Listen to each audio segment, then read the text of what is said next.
Apa sih asuransi itu?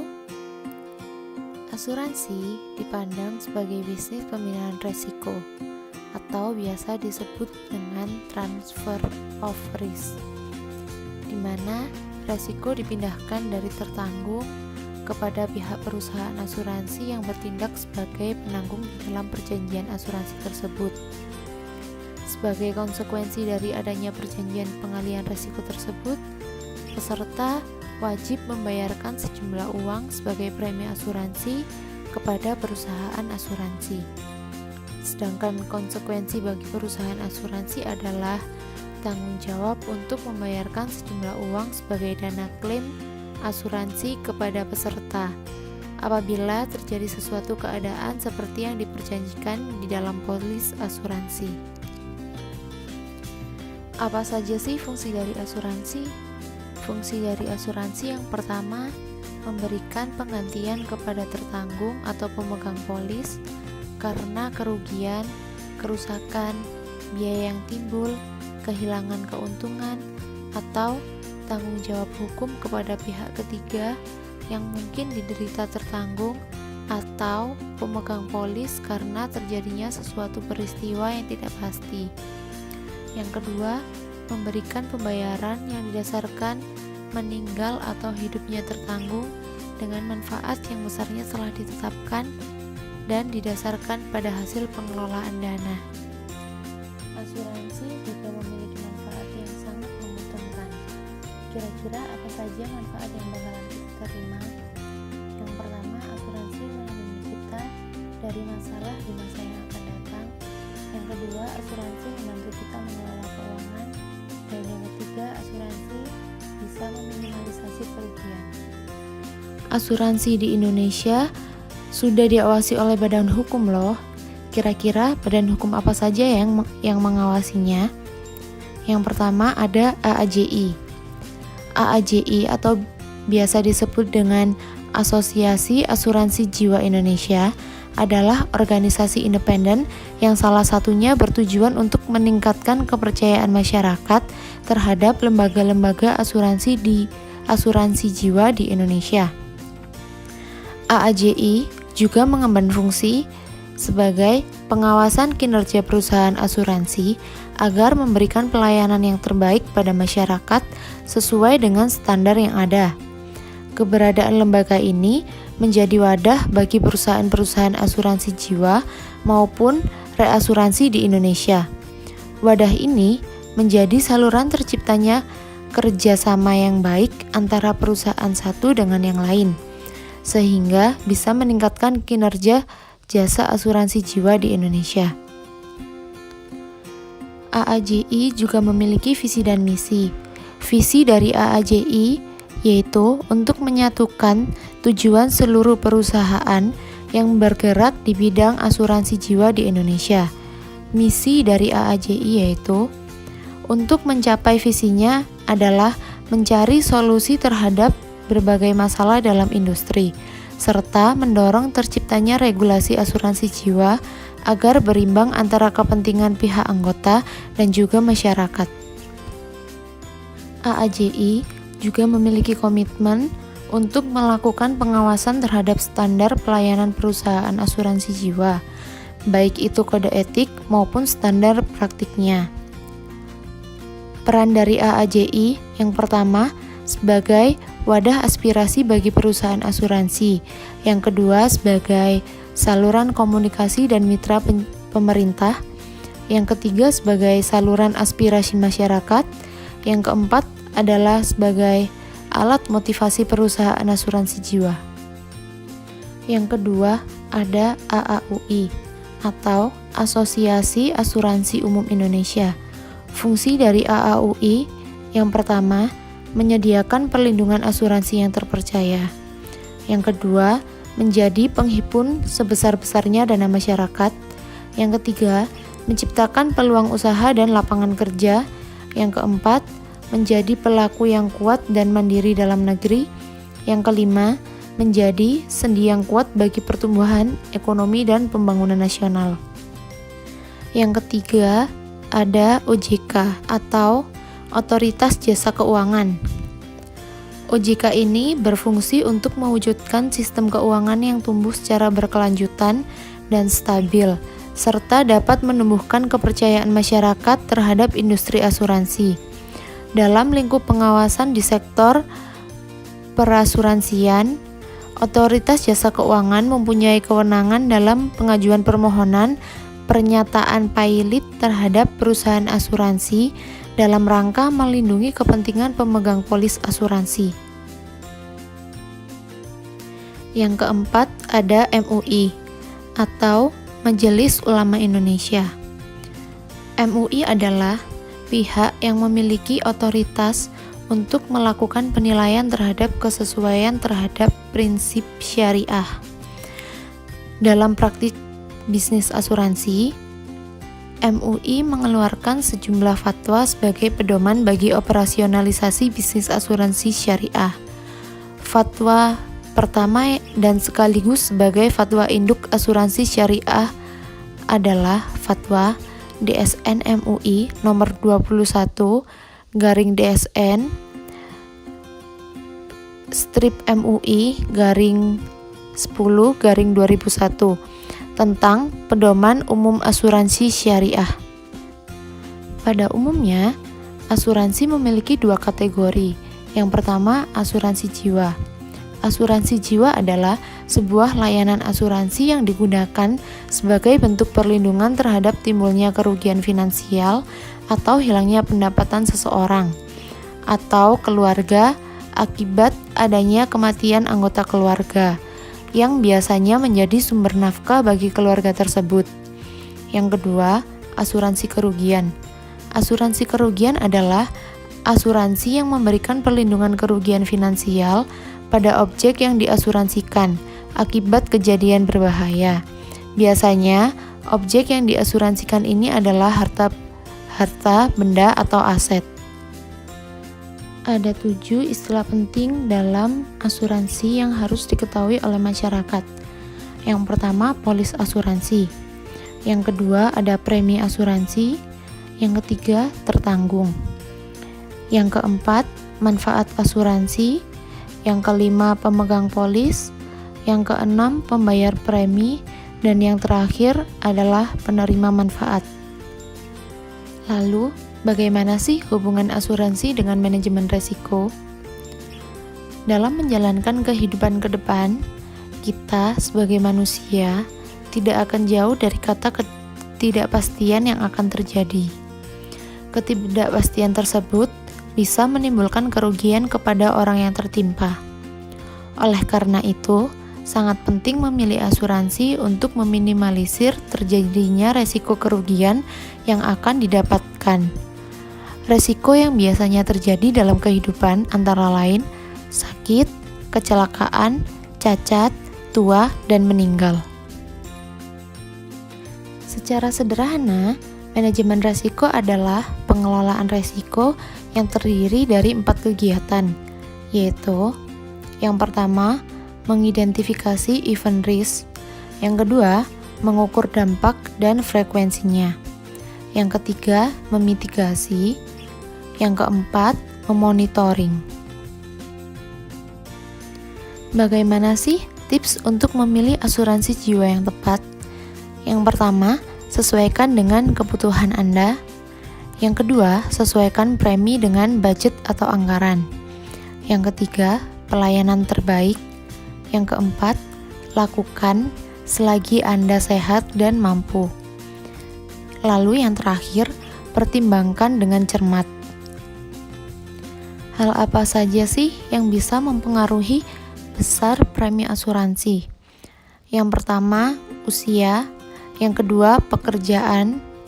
Yang ketiga, jenis kelamin seseorang. Yang keempat, merokok atau tidak merokok orang tersebut.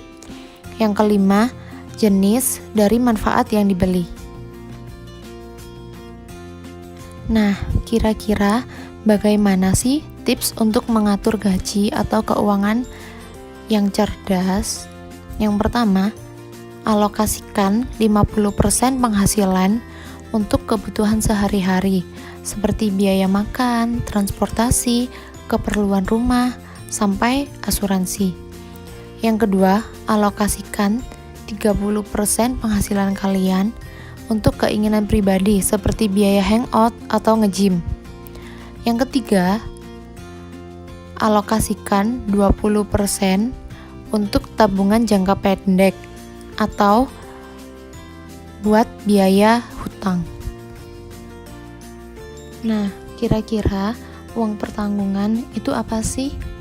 Uang pertanggungan adalah uang yang dibayarkan oleh perusahaan asuransi ketika pengguna melakukan klaim. Dalam konteks asuransi jiwa, uang pertanggungan dapat dibayarkan jika terjadi klaim di mana tertanggung meninggal dunia. Kemudian yang selanjutnya ada cara mudah untuk menghitung uang pertanggungan. Yang pertama, metode multiple approach. Metode multiple approach ini yaitu mengasumsikan penghasilan kotor tahunan seseorang saat ini akan didapat sampai usia pensiun. Kelebihan dari metode ini yaitu perhitungan relatif sederhana. Kekurangannya itu, yang pertama tidak memperhitungkan aset yang dimiliki oleh tulang punggung keluarga. Yang kedua, tidak mempertimbangkan inflasi. Dan yang terakhir, mengasumsikan investasinya bisa selalu konstan. Yang kedua, yaitu metode the needs approach. Metode ini adalah metode yang paling rumit dibanding metode lainnya. Perhitungan ini mempertimbangkan banyak hal, salah satunya adalah inflasi. Kelebihan metode ini, yang pertama, mempertimbangkan inflasi. Yang kedua, mempertimbangkan lamanya masa pertanggungan. Kelemahan dari metode ini yaitu perhitungan cukup rumit. Yang ketiga ada metode capital need approach. Kelebihan dari metode ini yang pertama, mempertimbangkan inflasi. Yang kedua, masa pertanggungan bisa lebih panjang daripada pendekatan lainnya. Kelemahan dari metode ini yaitu uang pertanggungan yang dibutuhkan menjadi sangat besar, sehingga premi asuransi yang dibayar menjadi relatif sangat tinggi. Di sini saya ada contoh. Seorang ayah memiliki penghasilan 5 juta per bulan, kalau dikalkulasikan 60 juta per tahun. Asumsi inflasi 5% per tahun, dan hasil investasi 6% per tahun. Maka uang pertanggungan yang dibutuhkan adalah UP sama dengan kurung buka 60 juta dibagi 6% dikurangi 5% kurung tutup ditambah dengan 60 juta. Hasilnya adalah 6M 60 juta. Selanjutnya ada metode human life value. Metode ini uang pertanggungan mutlak dihitung berdasarkan pendapatan bulanan dikali dengan lama dana tersedia untuk menopang hidup, tanpa memperhatikan faktor bunga maupun pertumbuhan dana jika uang pertanggungan disimpan dalam produk perbankan. Di sini contoh dari human life value yaitu seorang ayah berumur 35 tahun memiliki penghasilan bersih sebesar 5 juta setiap bulannya. Istrinya adalah ibu rumah tangga. Mereka memiliki 1 orang anak yang berusia 9 tahun. Jika sang ayah meninggal, maka besar uang pertanggungannya adalah sebagai berikut. Jika menggunakan metode ini, maka uang pertanggungannya bisa dihitung dengan 5 juta dikali 12 bulan dikali 5, yang yaitu hasilnya 300 juta. Ini berarti jika diambil sebesar 5 juta setiap bulannya, anak tersebut akan bertahan selama 5 tahun. Ini tanpa menghitung bunga atau pertumbuhan dana. Ada metode income based value. Metode ini menghitung uang pertanggungan dengan memperhitungkan besarnya bunga atau return jika uang pertanggungan yang diterima disimpan dalam bentuk produk perbankan. Di sini contohnya, seorang ayah 35 tahun memiliki penghasilan bersih sebesar 5 juta setiap bulannya. Istrinya adalah ibu rumah tangga. Mereka memiliki satu orang anak yang berusia 9 tahun. Jika sang ayah meninggal, maka besar uang pertanggungan adalah sebagai berikut. Jika dihitung menggunakan metode income based value, maka besar uang pertanggungannya adalah 5 juta dikali dengan 12 bulan dibagi dengan 6%, yaitu hasilnya 1 miliar. Mengapa dibagi dengan 6%? Karena jika uang pertanggungan diterima, maka dana tersebut ditempatkan di instrumen investasi pendapatan seperti ORI atau obligasi retail Indonesia, reksadana, pendapatan tetap, bukan pada deposito. Secara historis, memiliki kinerja setahun pada kisaran 6% sampai dengan 8%. Jadi, uang sebesar 1 miliar akan menghasilkan 5 juta setiap bulannya, karena 1 miliar dikali dengan 6% dibagi 12 sama dengan 5 juta. Selanjutnya ada jenis-jenis produk asuransi. Produk asuransi dikategorikan menjadi 2 produk. Yang pertama asuransi jiwa, yang kedua ada asuransi jiwa unit link. Di asuransi jiwa ada asuransi jiwa konvensional. Asuransi jiwa konvensional ini produknya dengan manfaat uang pertanggungan jiwa murni. Yang pertama ada term life. Asuransi term life ini adalah sebuah konsep awal dan mendasar dari produk asuransi jiwa, yaitu untuk melindungi nasabah dalam jangka waktu tertentu. Jika pemegang polis asuransi meninggal dunia saat pada masa kontrak aktif, pewaris akan menerima uang pertanggungan dalam jumlah yang sangat besar. Yang kedua ada whole life, yaitu uang pertanggungan dapat dicairkan seluruhnya jika terjadi resiko dalam masa kontrak atau ketika kontrak berakhir. Pemegang polis akan memperoleh uang tunai dari premi yang dibayarkan setelah 3 tahun atau ketika kontrak berakhir, walaupun jumlahnya tidak terlalu besar karena bunganya yang hanya berkisar 4% per tahun. Yang ketiga ada dwiguna. Produk ini mirip dengan asuransi berjangka, tetapi memiliki fitur tambahan sebagai tabungan. Contohnya sebagai tabungan pendidikan anak.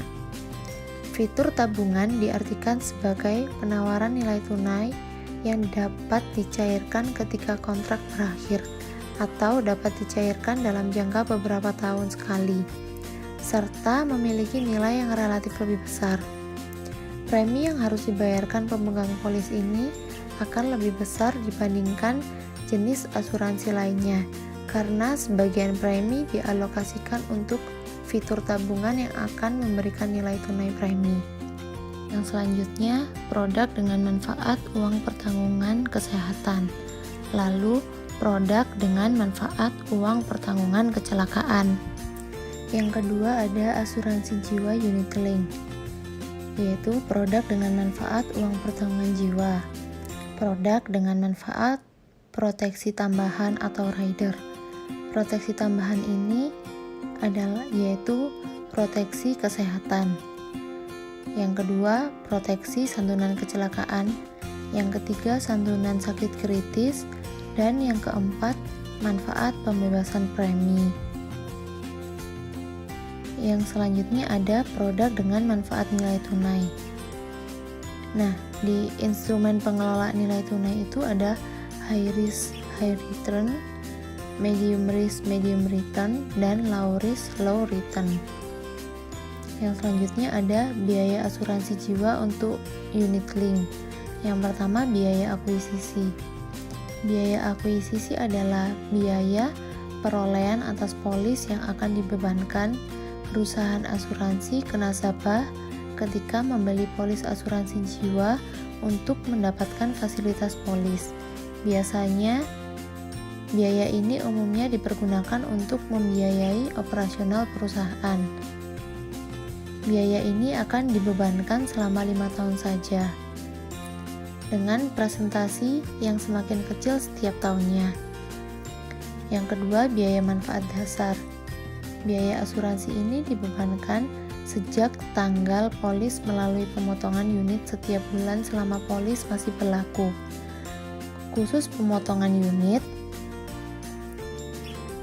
untuk biaya asuransi tahun pertama akan diangsur selama 24 bulan mulai bulan ke-13 hingga ke-36 bersamaan dengan pemotongan unit untuk biaya asuransi tahun kedua dan tahun ketiga. Yang ketiga ada biaya manfaat tambahan. Biaya manfaat tambahan ini adalah biaya manfaat atas asuransi tambahan yang mencakup antara lain perlindungan penyakit kritis, kecelakaan, cacat tetap, cacat total, pembebasan premi, santunan riwayat inap, dan penggantian biaya rumah sakit. Yang kedua ada asuransi umum atau kerugian. Asuransi kerugian adalah asuransi yang memberikan perlindungan kerugian finansial pada objek yang diasuransikan akibat kejadian berbahaya. Biasanya objek yang diasuransikan ini adalah harta benda atau aset.